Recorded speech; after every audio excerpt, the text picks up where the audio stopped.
All right, guys, we got a great interview today. We're going to talk about a transitioning business from wholesaling to also cash flow properties. We're going to talk about lead generation in a tough marketplace. We're going to talk about how to differentiate yourself from your competition. As we know, the market's getting tougher and tougher around the country. We have an individual on here that's going to tell you how to combat that issue. We're going to talk about why potential cash buyers could start getting tougher and tougher to find going forward. So we're going to cover a wide range of topics, but let me introduce you to my guest out of Utah, rockstar real estate investor, Cody Hofhine. How you doing, man? Welcome to the show. Good. I'm excited to be with you guys. This will be fun. It's an honor to be here first and foremost. And let's find ways to connect with your audience and serve them and help them find their next deal. That's my whole passion here. Yeah, man, it looks like you've been doing a good job at that. You got your Wholesaling Inc. company that you're out there helping a lot of investors get their business off the ground and going. But you're also, in order to be able to be successful at teaching people, you have to be a successful person doing that. And so it looks like you've been doing a lot in the business. Let's go ahead and start talking about what you're seeing real quick in the marketplace. Have you seen any changes over the past year? As I go around the country into different markets, some markets are still going up, some markets are flat, some are dropping down. What are you seeing in your market? And what do you think is important coming forward? I know we talked a little bit about cash buyers and how you're looking forward over the next coming years on leveraging your business, looking for money and trying to position yourself to find those buyers going forward. Yeah. So Utah, to talk about a little bit about the market, we're still seeing our prices go up. We haven't seen any flatline, nothing of that nature. So we're good there, but I always track in migration, how many people are moving into the state of Utah. And right now it's almost like a straight line. There's so much corporate America here that are bringing in new jobs that people are moving into the state of Utah. And so once you see that kind of tilt and tip and you start to see less people moving into the state of Utah or people now moving out of the state of Utah, that's a good sign that corporate America is not hiring or they're now firing. And that's when you start to see that recession, that shift. And we've seen this back in 2008. Look at the in-migration. And you can see this in almost every state. Just Google it. So that's what I really track. In-migration's looking really great. As for shifts and stuff, here's the thing. I haven't gone through a market down cycle. I've gone through a depression. I haven't gone through that. But what I do is I have spent the time to connect with individuals that have. I'm already prepping for what will happen because history always repeats itself. That's just inevitable. Will there be a recession? I think so. Could it be a depression? Possibly. Could it be almost a collapse like the Roman Empire 1,500 years ago? Possibly. Who knows? But history repeats itself. So what am I doing to make the shift? I used to just strictly wholesale. It was just wholesale, wholesale, wholesale, wholesale. But during a recession, what I've learned from people that have gone through one is a lot of your cash buyers are going to taper off. So instead of having this list of 2,500 cash buyers, you may only have like 100, 150 legitimate buyers during a recession. And so a lot of them are going to fall out and be gone, and they're going to go back to their 9-to-5 job, and you're only going to have the true fix and flippers in there. Also, because of that, they're going to determine the price. So if you want to make more money, you are going to have to learn how to fix and flip your own deals, because during that recession, they're going to determine and tell you like, yeah, I'll buy the home, but I have to get it for this price. Well, right now as a wholesaler, I can literally say, I want this price. And I've got 50 people saying like, pick me, like I want it. I don't think that's going to be the case during the recession. Right. I mean, so just kind of give you a back look at kind of how the money comes into the marketplace. Look at a lot of people don't want their money in the stock market. So they see all over Fox, CNN, ABC, and they're talking about, oh, the real estate market's hot. If you're looking a few years back. So a lot of people like our friends and family start coming across individuals in our marketplace, hard money lenders, et cetera, and they're brokering their money. As soon as the news stations get on there and start creating panic because markets are changed by emotion, people are going to start panicking and pulling their money from the backside of these hard money lenders, which is going to create less money for people to just go out and easily find it at the REI clubs. So I think you're right. I think it's something to look forward. I think right now, those who hold the deal are king. In the future, those who can find the good buyers are going to really hold a strength, power position in the marketplace, especially when deals, you can start buying them right off the MLS. So what are you guys doing to position to find these buyers? What do you think? Are you going to change your strategy or just the same things you've always been doing? Or where do you think these buyers that are still going to be active in the business are going to be found? Or give a couple quick tips.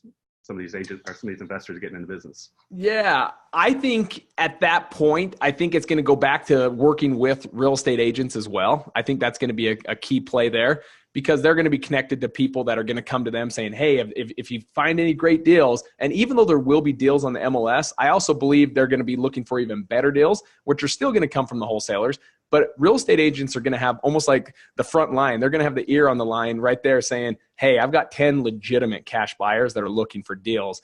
And so working with real estate agents could be something that could pop up in a very easy way, and I think a great way to really find cash buyers. And I think so many people are so afraid to work with real estate agents, and they can be seriously some of your best friends. So right, I agree with that. And so what we've seen a lot of success is finding the luxury or the little bit higher end agents that, you know, operating 300K and on up. And when they come across a property that's like 50K, 40K, a low end cash flow property, they don't want to mess with it because their opportunity cost is a loss with their time involved in it. Yep. So a lot of times they just let it go, or they can refer that deal to you, or they have investors. So there's lots of ways to work with agents.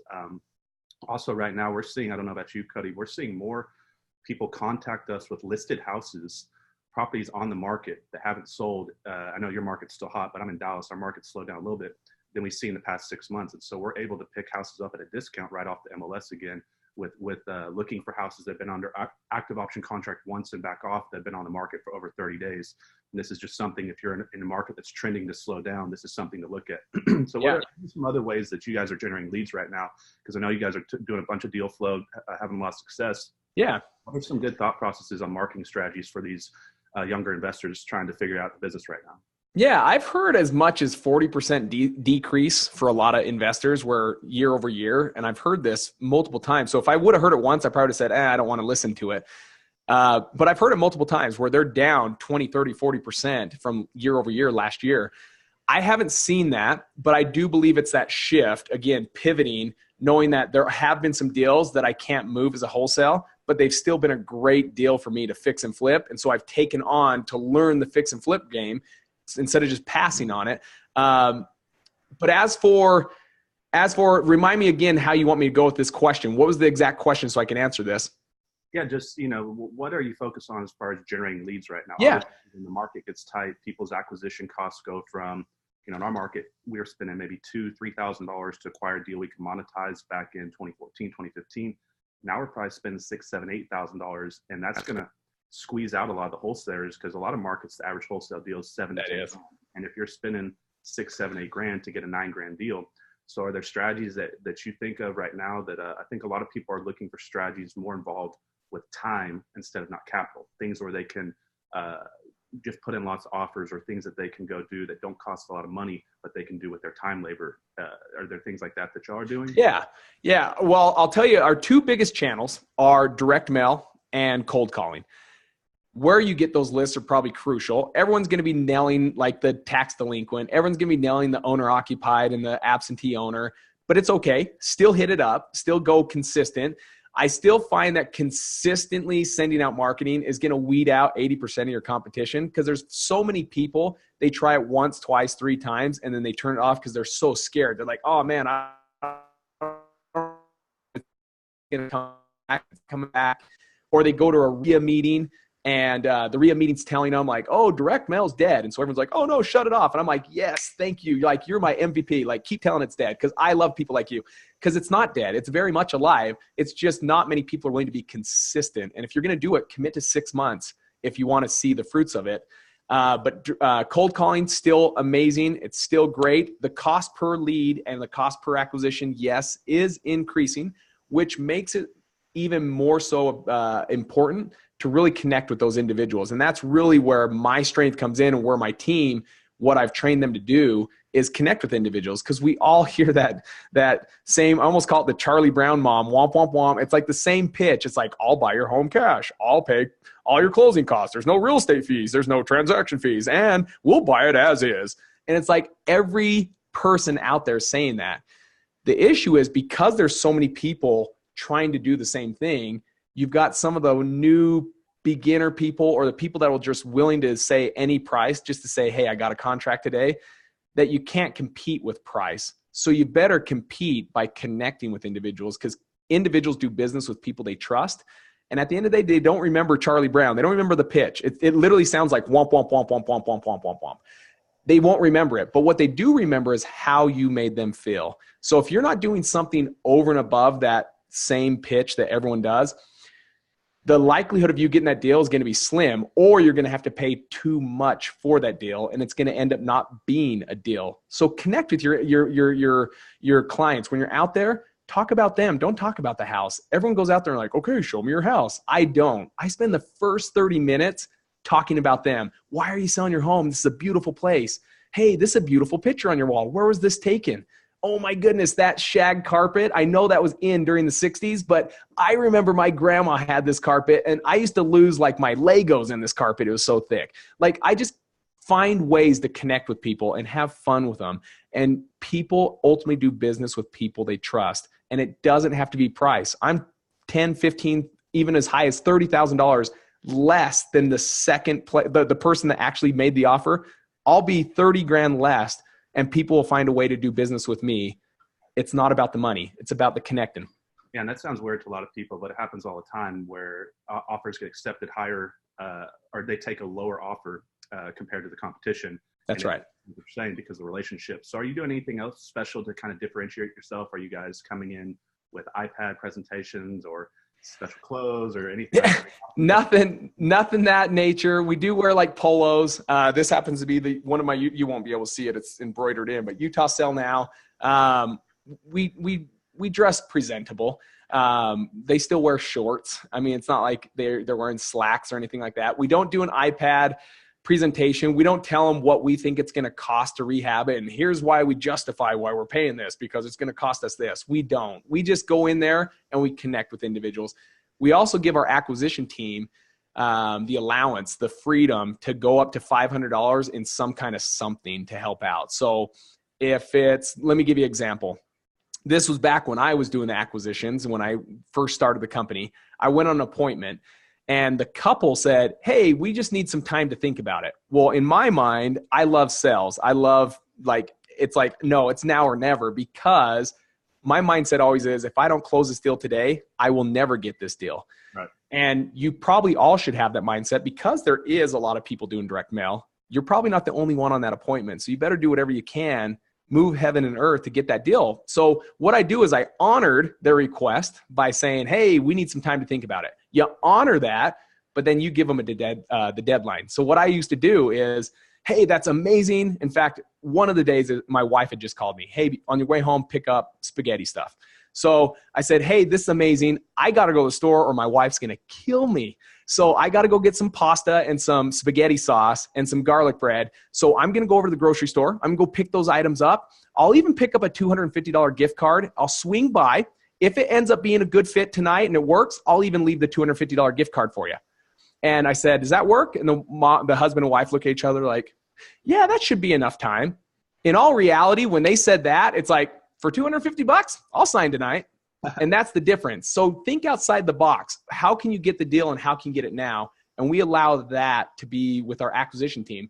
They have $500 to go pick it up from the grocery store and a gift card, or, hey, we'll give you a dumpster. It sounds like you're really nervous about how you going to make this work and how are you going to have declutter your home. Hey, I'll include the dumpster. We'll drop it in the driveway tomorrow. And I'll even bring 3 guys over here that have been sitting out in front of Home Depot looking for work. We'll be glad to bring them over and they can start throwing away stuff for you. But we do whatever we can to let them know that we're here for more than just a deal. I want to help you and I want to solve your problems and your stresses and your heartaches. Right. And that's good for a couple of different reasons, the way you handle that, because you're giving a value add. People like value adds, and doing something different that nobody else is going to do for them. That thing is, when you tell a story, hey, I'm a real person just like you. I have to go. I'm doing a favor for my wife. I'm getting food for the family. They relate more to you as compared to some of these homeowners. They think we're like robots or some type of, person coming in here, just all business that we're not real people too. And the more you can create a human connection, the better. Like you said, people do business with who they know, like, and trust. It's not about your cold calling and your direct mail. A lot of the new investors, they try to do everything on their own, their personal success. Are you using, how would they kind of scale their time and leverage their time? Are you using virtual assistants to do that? Or do you have in-house assistants that you work with? Or how's your business kind of structured behind the scenes? Yeah. And are you looking at for even like the beginner that might still have a full-time job and they're trying to make it work? Right. Yeah. Like, do you want me? Yeah. I mean, so like, hiring virtual assistants freed up my time. A lot of people complain they don't have time, but they're more concerned with the money that they have in their bank account. So if they have $2,000 in their bank account, their concern is not their time, which is more valuable than that $2,000. So even if you're paying a virtual assistant $5 an hour, but you're buying back your time, that's right. To pay someone. And I think that's the biggest hurdle a lot of people have in scaling their business, is not getting outside of everything being done by themselves as a solopreneur. And so virtual assistants is how I unlocked my business many, many years ago. That freed up my time. So are you guys using virtual assistants, or is all yours? Yeah. In fact, for the beginners out there, I was not long ago just a beginner. So I was 2015 in May, I was working full-time insurance, and I still needed to be there. That's what brought in money. Not much. This is why I had to get into real estate. But that was what was essentially paying a fraction of the bills, because there was never enough money at the end of the month. Because of that, and I had to make sure that I still served my clients because that was paying the bills, I had to think outside the box. I did hire right out of the gates a virtual assistant, because my whole method is, if I don't get back to these individuals in 20 minutes or less that are calling in off my direct mail, like, you might as well throw it away, or at least do your best. But my whole goal was 20 minutes or less. That's how I determined how much mail I should be sending out weekly, that I can respond to them in 20 minutes or less, because these individuals are calling you during their lunch break and they have 10 or 15 minutes. If you have a lunch break and you have 10 minutes to get new tires for your car, you're probably going to go with the company that picks up the phone the first and tells you they have those tires in stock. Same thing with this. There's a lot of opportunity out there. There's a lot of people that are willing to buy their homes for cash as is, no commissions, no real estate fees. And they do that. So you got to get back to them quick. And what I did is, right out of the gates, I had virtual assistants, instead of, because they'd go to a voicemail, I didn't answer live, I would have them categorize it in categories 1, 2, and 3. A category 1, a simple voicemail, I'd always say, hey, this is Cody Hofhine. If you're looking to sell your home, please leave your name, your number, and a complete address, and I'll get back to you just as soon as I can. And that was the voicemail. If they left the name, number, and complete address, that was a category 1. If they left their name and number but forgot the address, or their address but not their name, whatever, if they missed something but said something, that's a category 2. If they didn't say anything or just hung up, that's a category 3. So instead of having my virtual assistant call those individuals, I would just simply have her screen every voicemail and then make an Excel spreadsheet. Category 1, that's a category 2, that's category 1, that's category 3. And then I would, when I had my free minute, my first free minute, I'd call the category 1s first. I'd call all the category 2s second, category 3s third. And that's how I started my business. Without that, I would have had to spend an hour, 2 hours just sifting through voicemails. That's quality time. And if you are killing 2 hours listening to voicemail, even though it needs to be done, it doesn't need to be done by you. You need to be on that phone talking to motivated sellers, not listening to voicemails. You've got people out there that'll do it for $3 an hour. Right. Guys, I hope you really listen to what he said there, because speed of engagement when these leads are coming in, especially with how tough the market is right now, is crucial to your success. And then also, once you get to the property, differentiating yourself. But I mean, we talk about in our business all the time, phantom losses. And so a lot of investors, what they do is, oh, I'll get back to that person later. They don't pick up the phone. They call them an hour later, and that person never picks up because they've already talked to 2 or 3 other investors, and they may have been able to go out there and get a $30,000, $40,000 deal. So they never even knew that they had that loss. Whereas compared, that's a phantom loss because they didn't happen. So it didn't affect them emotionally. But if they had $40,000 and Cody had his bank account, I ripped it out of his bank account, he saw zeros in there, he'd have a heart attack. That's right. Still the same net loss to the business, plus just the frustration. People are paying for leads, but so you have to be able to get to these leads quickly. The other thing, are you doing anything to kind of freeze the seller when you do know you can't get out there? For example, what we do is, we say something like, we actually try to, in a tough market, we try to position ourselves to come in last actually, but we freeze the seller by, saying, not always, but sometimes we can offer more money for the property because we are a family run sniper approach. We don't have this high overhead of a franchise company with billboards. Now I can only buy a few houses at a time, so I have to like your house, but it's at least worth waiting a couple hours for me to come by to take a look at the property, because, and I give them a testimonial, there's an individual that we paid $10,000 more for the house than the other person. That way they're at least waiting for you to come by to get an offer, because if you're the last one there, you have a strategic advantage over what everybody else is offered. Are you doing anything like that to control setting your appointments to make sure you get out there? Because everybody knows. Yeah. I'm the opposite. I like to be the first one. So how I set that up is, is instead of tying it to like a price or maybe we can do this, I feel like sometimes my sellers here in Utah, when they hear that, they're like, oh, he's coming out last because we're going to get the highest from him. So I don't like mine tied to that. But I've heard in other markets, that's exactly what it is, so that you just get the shot and still go out there and negotiate. So what I do is I set up on the front end. I usually will say, like, I end every phone call. I don't anymore because I don't do it, but my team does, is every phone call we say, hey, listen, Cindy, we're going to do this to help you, and hopefully we're a fit. However, if we happen to not be a fit, I will still sit there and find a way and help you find your best fit. So if you can do that and create those connections, again, it's not about my sales skills. It's about how well I just connect with people on the phone or connect with them in face-to-face. I want them to know that, hey, I'm here and I'm going to buy it if I can. But if not, I'm still going to sit in your living room and I'm still going to help you find your best option. And literally, we've had people tell us after that phone call and after we met with them, they hung up the phone, they got the rest of the postcards and they shredded them, threw them in the garbage. Because at the end of the day, they don't want 10 people walking through their house. You don't, I don't. Like, it's just, you don't want 10 people walking through your house. So if you can build that relationship of trust really quickly with them to let them know that either Cody's coming out, like, I don't need to see these other people because either Cody's going to buy my home or he's going to help me find out who's going to buy my home. Now you just simply just mentally let them shred everyone else out. So that's what I do. And I usually will ask 3 different ways or 4 different ways or 5 different ways, however many times, like, hey, so have you received any other offers on this? No, but we're checking out 4 different companies. Awesome. So if I were to come out and I came out over in the next hour, is this something that if we could put together something that works, it's a win for you, a win for me? Is this something that you would be willing to put an agreement in place? And if they say no, like, no, I want to listen to all 4 people. I really want to make sure I listen to all 4 people. We'll keep talking for a little bit, and then I'll go a different way. I'll be like, awesome. So it sounds like you're ready to sell. It's just making something work. If we could find something that works, is this something that we could put an agreement together today? Well, no, I need to go talk to the other 4 people as well. If that's the case, yes, I'm with you. I want to be the last person. But if they finally say, you know what, you're right. If you can find something that works for me, yeah, I'd be willing to do it. I'm going to be out the first one. Right. That's pretty much what we do as well. Like, if they give us the indicators through probing questions, the race. So right now it's a race to the property. But if they give an indication, hey, look, we're just seeing what we're the options out there. Because when people say, hey, look, I like your offer, but let me think about it. What they're really saying is, hey, I got 3 people coming behind you. And I'm going to use your offer to up it. That's what's happening. Okay.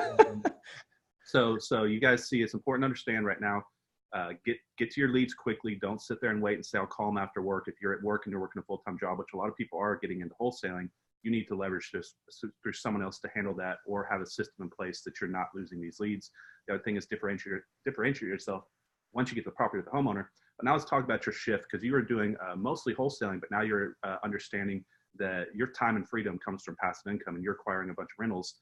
Let's talk about how you look at a deal when you come into the property, and then we're going to talk about how you finance your properties here and your thought process behind that. But when you look at a deal now that you have different buckets to put it in, your flips or your cash flow asset property, how do you analyze a deal? What are you going looking for? Which ones are the ones that you like to keep for your own portfolio? And which ones are the ones that you like just to kind of quick turn? Yeah. I love wholesaling first and foremost because it always is going to help me find the discounted property. That's where a good deal always begins. And then, like you said, you have to strategize. Do I want to just simply wholesale this? Do I want to keep this one? Or do I want to fix and flip this one? We do have like our breakdown, a simple way to find out if it's a good deal for us in Utah. Because right now, man, those prices and cash flow are very hard to come by right now. But if you can get at least, so this is the beginning of a good deal, a 1% rule. And that is if I'm all in, like if the rents are $1,500, I can't be more than, when I'm all in after the repairs, 150 grand. So if I'm in at 150 grand, it better rent for 1,500. If I'm in at 18 or 180 grand, it better rent for $1,800. So I want at least that 1% rule. It's very tough in this market. We were doing it 3 years ago and it was great, but right now it's like a 0.25%, 0.5% rule. And it's just it's not there anymore. But with that being said, we did just buy one in Fort Worth area, Dallas, Fort Worth, and it's a 2%. Get out of my market. You're having And I a was just like, holy smokes. I'm like, let's buy some deals there. So that's the beginning of what I like in Utah. We don't get a rental every month here. That's one of our issues, is because the market's so crazy right now that we don't get it. And if it is like a $80,000 home to $150,000 home, it's in like, you're in a war zone. Like there's a chance there's going to be a death at that house.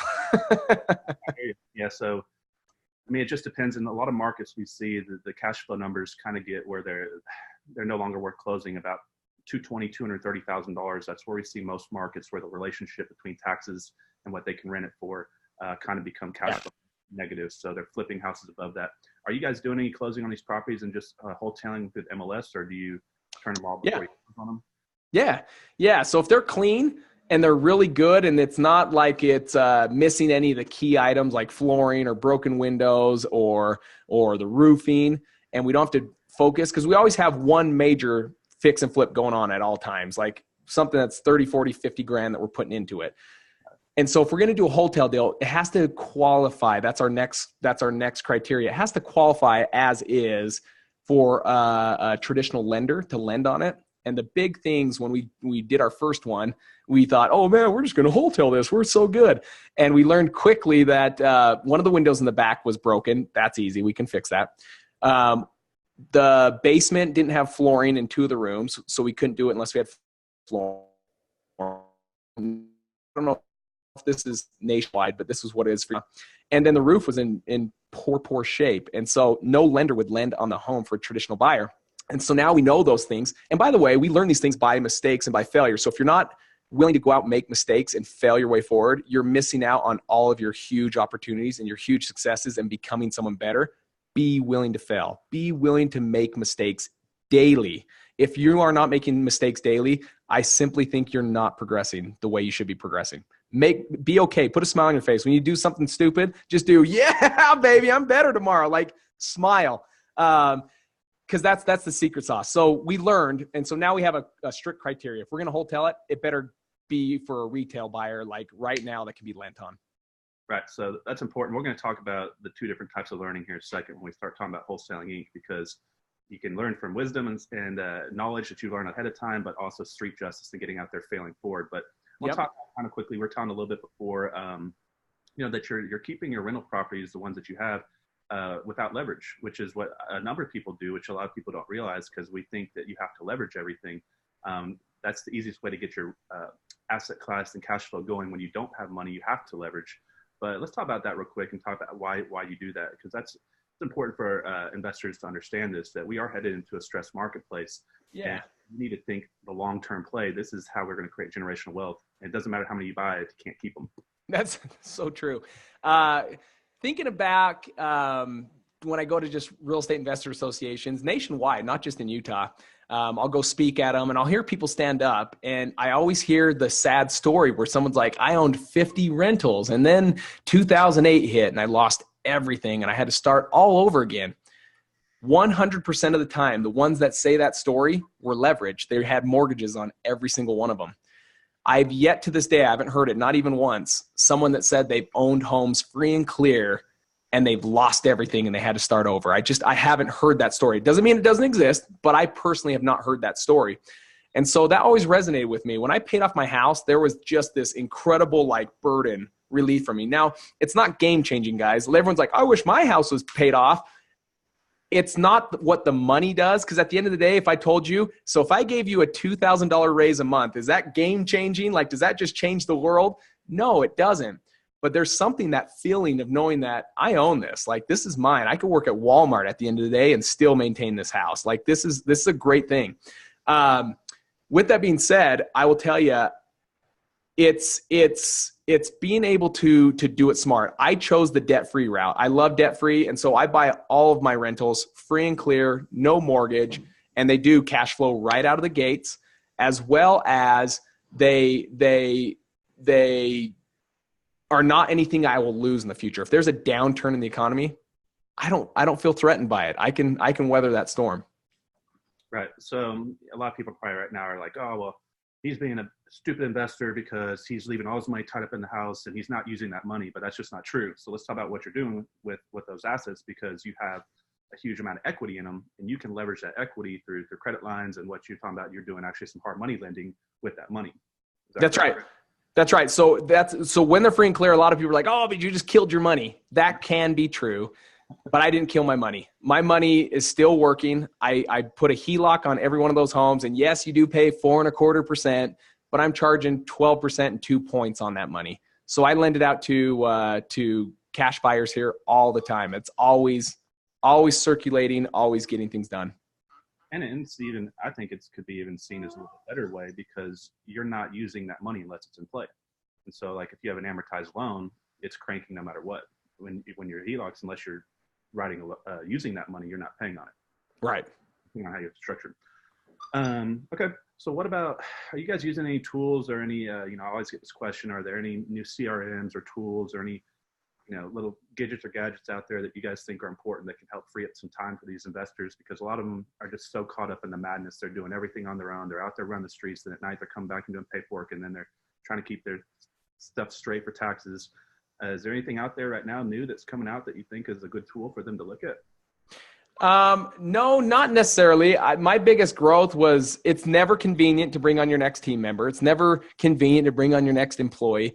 But it's necessary if you want to scale. So if you want to stop the madness and all the headaches and all the migraines and all the tears, blood, sweats, and divorces and all the things that come with entrepreneurship, which has never happened to me other than the blood, sweat, tears, and if you want stuff to be alleviated, you have to bring on your team. Like it's never convenient to buy a rental, for that matter. I don't care how much money you have. It's never convenient to buy a rental, but you do it for the fact that you're never, in the future, you're not going to have to trade your time for money.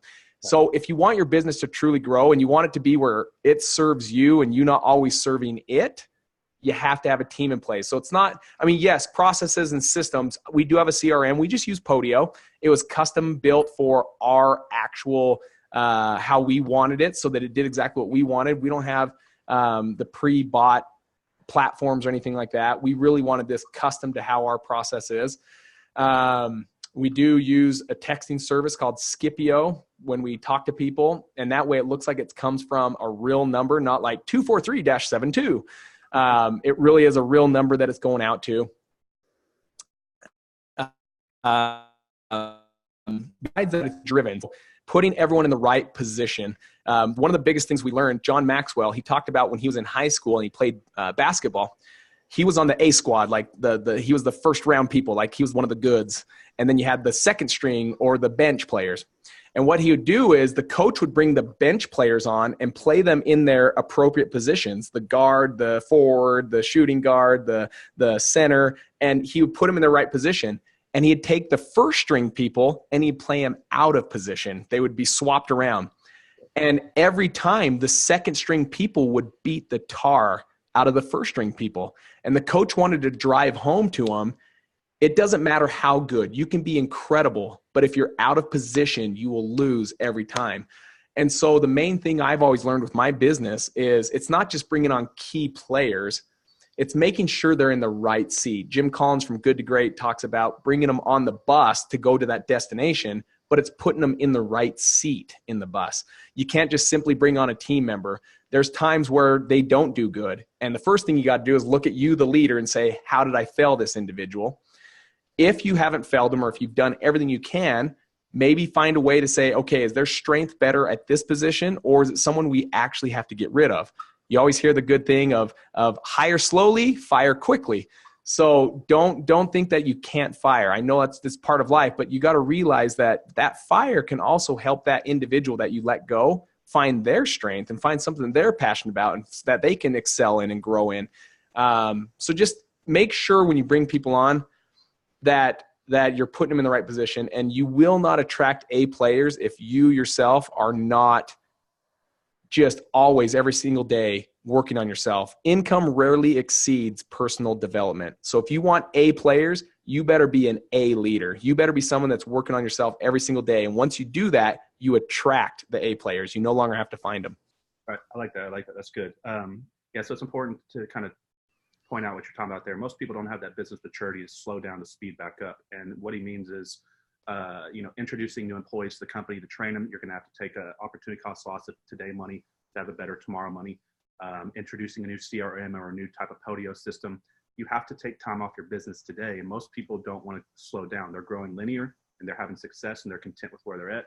Let's say you're making 200 grand a year, but to know to take it to the next level, you're going to have to take a step back. You may have to take $100,000 loss in today money, but in the future money, you're working, making 400, 500, 600 grand a year. And that's necessary at every business owner's trajectory. At some point, they're going to have to go through that decision in their mind to do that. That's right. How about self-development here? You know, you talked about earlier, one of the big things that you're doing is where your success comes from is the communication with the seller. So are there any books or any thought leaders out there that you're following that you like as far as sales, communication, body language, NLP, psycho-cybernetics, any of these types of resources that you think are going to help these investors get better at their communication skills when it comes to talking to these homeowners? Because a lot of what the reason is they don't do better communicating is they haven't built up those skills. And then when they don't have the skills, they have a lack of self-esteem, which creates a lack of action because they don't want to talk to people and call people because they're scared because they don't know how to convert the lead. So they do nothing. Yeah. Procrastinate. Yeah. There's one book by John Maxwell. It's called Many Communicate, but Few Connect. So that one's huge. A lot of people are out there talking in our industry, but very few make that relationship, make that connection. So you want to connect. That book's huge. The next one is Never Split the Difference by Chris Voss. And he teaches you some negotiation skills. But I want to maybe twist sales for just 1 second for your audience. If you feel like you're not a good salesperson, I want to tell you, God bless you. Like, amazing. Because very few times do you need to sell anything if you will make the right connection. So think about your own mom, your own dad, your own brother, your own sister, your own wife, your own kids. When you go to them, is it just straight like, oh man, I better sell them on why they got to eat that broccoli tonight, or you're not leaving that table, son? Like, no, it shouldn't be that way. If your mom came to you, and maybe this is the best way of tying it to you, I don't have to sell anything. I just got to be empathetic and sympathize with those individuals and love them and serve them to help them find what it is they're looking for and see if I can be a solution to them, an option. So if my mom came to me, let's say, just no different than our day-to-day going out to homes. If your mom came to you and said, hey, son, I want to let you know that I just found out I have cancer. Are you going to be like, hey, mom, so how many beds and baths does your home have? No, like shame on that boy or that son, that daughter, if you did that, like shame on it. That sad thing is, guys, that's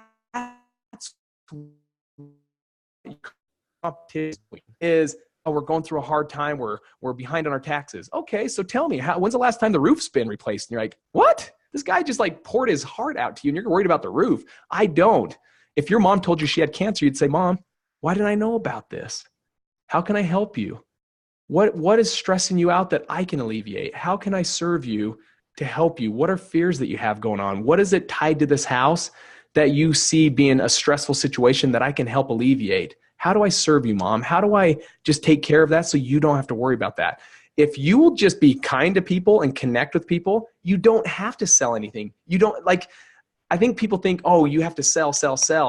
And that's why I want to play that little twist. If you connect, people actually find a way to do business with you.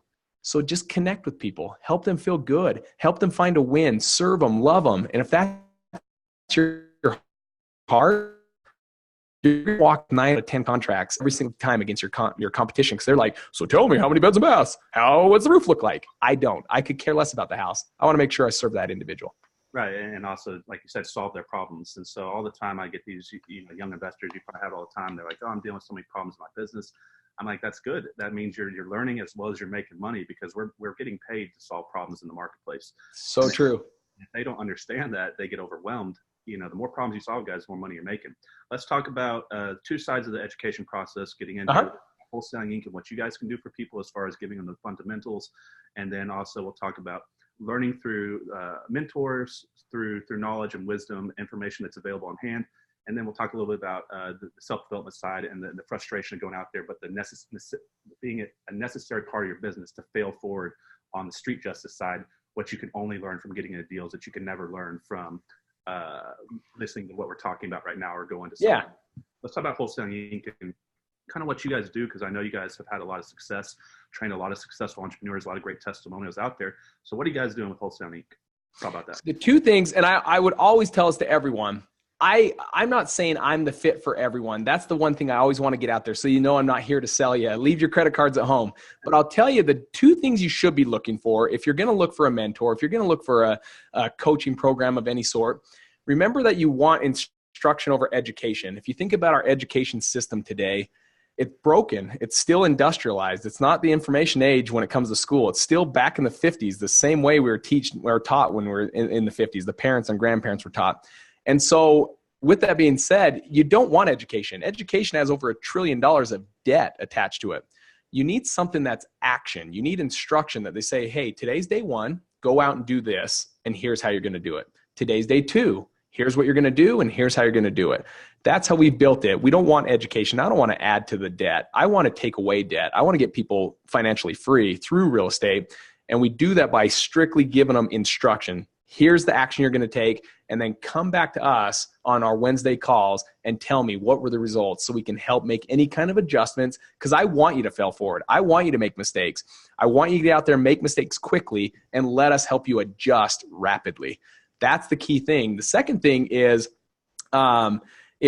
just making sure that you're surrounding yourself with individuals that are better than you. That's why we built what we call the tribe. It's a bunch of cheerleaders, because at the end of the day, you could be excited. You could be stoked about wholesaling. I'm getting into this. I'm doing this. I'm going to do this for the team. I'm doing this for the family. I'm leaving the 9 to 5. I want vacation. And then all of a sudden you go to a Sunday dinner and your mom and dad are like, are you kidding me? You're stupid. Did you not see what happened in 2008? Why would you get into real estate? Son, you went to college for 5 years and you're going to waste that to go into real estate? Like, you're nuts. And all of a sudden the kid's like, Right. I'm just going to stay at my 9 to 5 and have golden handcuffs the rest of my life. And I'm going to have to fess up to my boss the rest of my life. Now, I shouldn't say that's probably rude. That's most people. That's the story though. But some people are like, I love what I do. Kudos to you. I love that. Stay what you love. But if you don't love it, you've got to get uncomfortable and you've got to kill the cancer in your life. Take it out of your system. So if you're going to be with your mom and dad at Sunday dinner, just don't bring it up. Only bring it up around like-minded individuals and surround yourself like Jim Rohn. You're the average of the 5 closest individuals you spend the most time with. Who are you hanging out with? When it comes to wholesaling, you got to hang out with the winners. You got to hang out with people that are doing it, because they're the ones that are going to inspire you, encourage you, and let you know you can do this, versus the naysayers that say, oh, you're stupid. It's 2008. You could crash, and that's right around the corner. Don't do it. Don't listen to them. You see that, I think there's a study just done, I saw, that said 87% of people are not happy with what they're doing. And a lot of it's because they're in an active income job. And the reason why you see so much frustration in the 9 to 5 corporate world is they have a ceiling on their income. And when you have, say you've made one promotion and you're looking into forecasting in the next 5 years, if you do everything right, the top of where you can get in your company or where you're trying to get to. When you're working as an entrepreneur, especially stacking residuals on top of each other and adding equity models, there is no cap. And so there is no box that you're set in, which creates freedom and hope. And when you have hope to push past and always know that you can reach a better standard of living, you're thinking forward, thinking towards your goals. So you're excited and you're working towards something. But when you get trapped in that box and you don't feel like, even if you succeed and do everything you can, you're trapped at a certain level, that creates frustration, that creates living in the present moment. And that's what creates all that anxiety that a lot of people feel. And they know that they could be doing more with their life, but they're listening to gatekeepers, their friends and their family, people that came before them that were not high performers in anything they did. And they're telling them, oh, you can't do it because I didn't do it.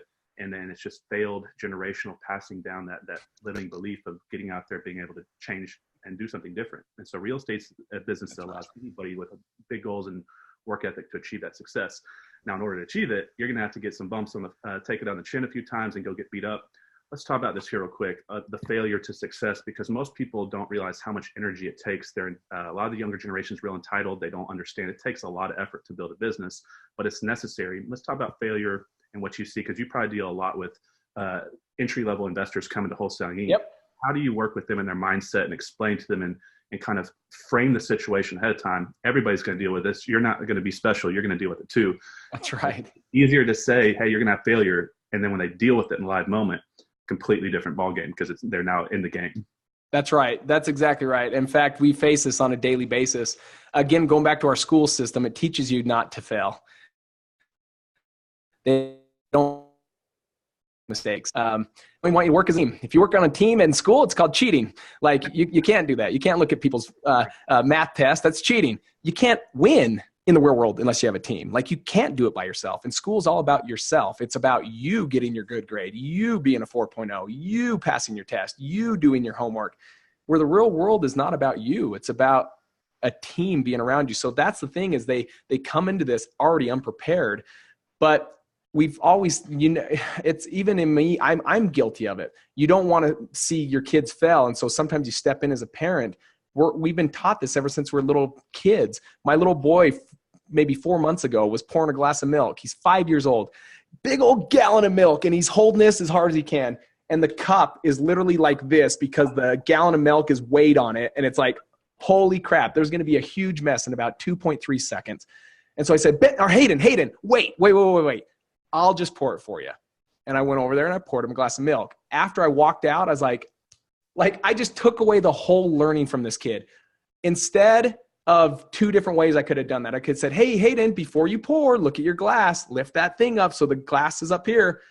I could have done that, or I could have just simply let him fail and let him spill everywhere and let him clean it up and say, hey, bud, next time what you want to make sure you do is lift the gallon of milk higher because your cup was on an angle. And so right when the milk went in, it just spilled out. But I didn't do that. I took the learning away from him. Right. So you have to fail. It's very common. We come out of the womb not knowing how to eat steak. You got to start with milk. You can't just come out of the womb walking. You got to learn to crawl. And you don't crawl right out of the gates, and you don't walk right out of the gates. Like, you stumble, you fall, you pick them back up, and they stumble and fall. They pick them back up, and pretty soon they're walking. We have to fail. We've forgotten about this. We have to go through pain. When we're at the gym, we know we're going to be in pain the next day, but we go to the gym. But the moment we feel pain anywhere else, it's like, I don't want that. I don't want pain. But we got to realize if you don't have pain, you're not growing. It's okay, guys. Fail your way forward. It's nice having a mentor, whoever you went in with anything. I don't care if it's spiritual, physical fitness, whatever, finances. Have a mentor that can at least lead and guide you to tell you what correct action to take. And yes, you're still going to make mistakes. You're still going to fail.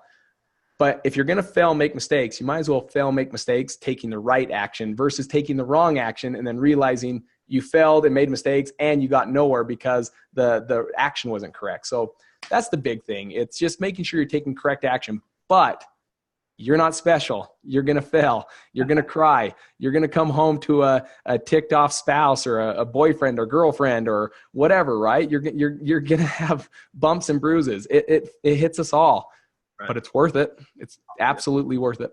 Entrepreneurship is a path to finding oneself. And I think a lot of reason why, you brought up the gym.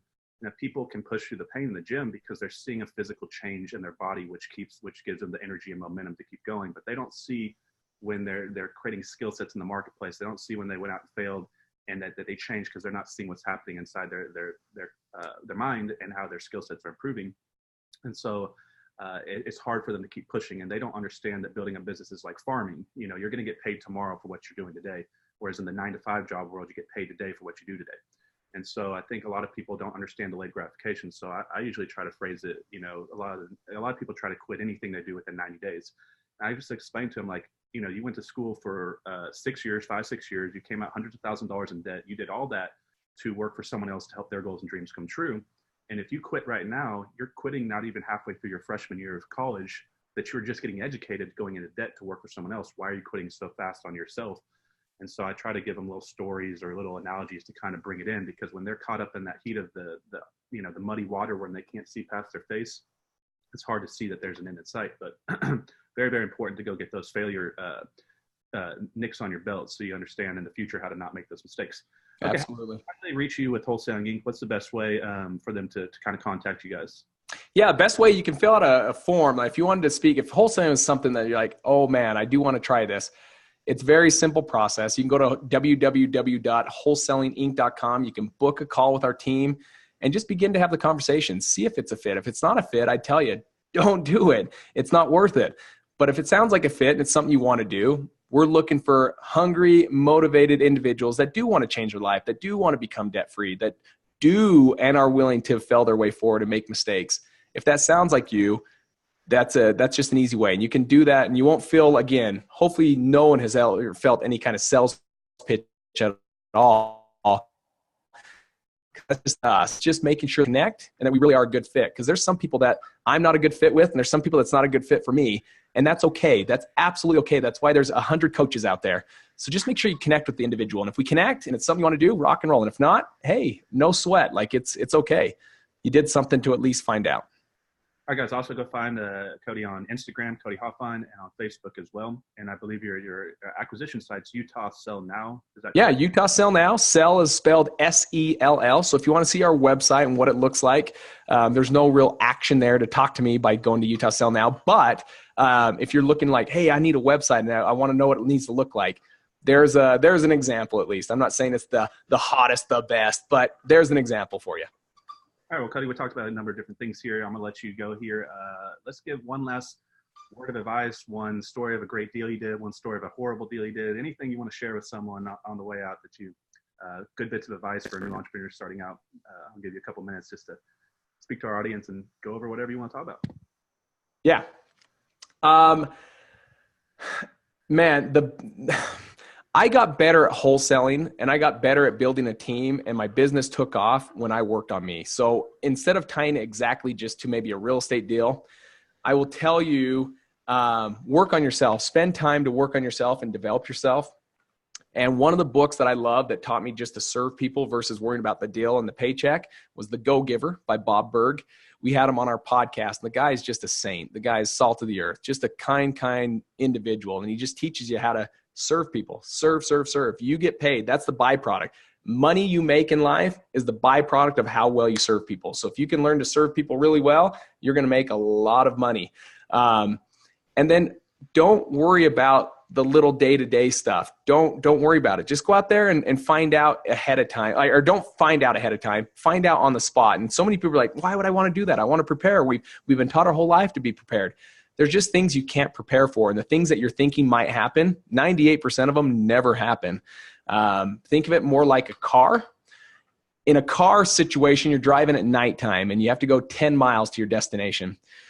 You can't see the home 10 miles from here. It's in the dark. But what you can see is what the headlights are right in front of you. That's 300 feet. And so many times we're trying to plan for what's around this corner. Well, if we think about what's around the corner, it could be an elk or there could be a deer. So if a deer pops out, then I'm going to do this. And all of a sudden you drive around the corner and there's no deer. So why did you waste all that time thinking, well, if a deer pops up and this happens, I better do this? So many times we get caught into that. And I want to stop you from that. Stop it. Like, don't think, well, what if I go on the appointment and they say, how many homes have you bought before? And I've never bought a home. And so now they're going to think I'm a rookie. And what if they say it's in probate and I don't even know what probate means? I mean, what is the definition of probate? Maybe I should get to YouTube University and learn about probate for the next 5 hours. Guys, stop, because 98% of the things that are going on in your head never come to pass. So just stop. And only look at what's the 300 feet in front of you. And when you get to the bend, if a deer happens to be there, great. Take your foot off the gas and push the brake and slow down and let the deer get off the road and then start going again. Like, deal with the problem when it pops up, because there's so much wasted time on this analysis paralysis preparation that you never take action. Get out there, take massive imperfect action, because there's no such thing as a perfect plan, and just fail your way forward. And when something comes up you don't know, great. You'll figure it out at that point. And that's okay. That's really good advice. So like maybe you can give me your opinion on this. Like, why do so many, you hear successful people like yourself, other leaders out there always talking about the power of self-development and having to work on yourself. And everybody, it's kind of like one of those things, like they know they need to do it. They just don't do it. And they think they're still going to somehow make it out there.